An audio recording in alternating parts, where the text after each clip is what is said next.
سامعين لما نقول أهم مرحلة بالعمر هو السادس، لذلك سويت لكم هاي الفقرة اللي هي من الخامس نحو السادس. 26/4 شرحنا إنه شلون نختار الأستاذ، وشرحنا شلون نقرأ المواد الحفظية والمواد الفهمية.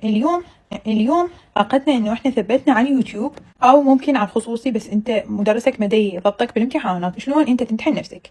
إذا درسنا على اليوتيوب راح نمتحن نفسنا، أو ممكن إحنا على الخصوصي لازم تمتحنون، يعني لا تتعاجزون من الامتحان. اغلب الطلاب تتعاجز من الامتحان، تقول احنا ضابطين الماده شكو بدنا نمتحن، بس الامتحانات هي اللي ضابطك الماده.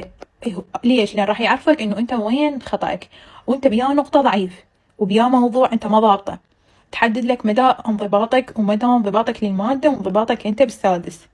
ثالثا تزيد ثقتك بنفسك، لان انت ما دام تقرا هيجي وما تمتحن، انت اكو شيء بداخلك انت ما متاكد منه، تمتحن وتصحح نفسك وتعرف وين الخطا، هذا بالامتحان الثاني ما راح تكرره. اما اذا انت تبقى ما تمتحن ولحد يوم الوزاره تتفاجئ به، هذا الشيء كلش غلط في نفسكم. لازم تمتحنون نفسكم. شلون نمتحن نفسنا؟ احنا مثلا ما دخلنا خصوص، احنا على يوتيوب شلون نمتحن نفسنا؟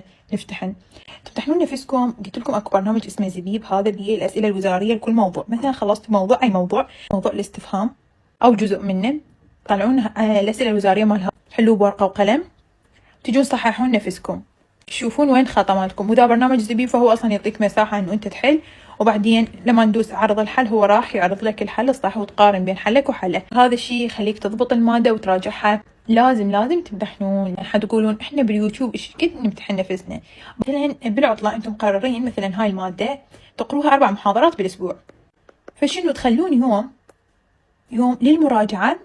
مثلا الرياضيات 4 محاضرات تكون بالاسبوع، يوم الجمعه تراجعون المحاضرات السابقه وتمتحنون نفسكم بها.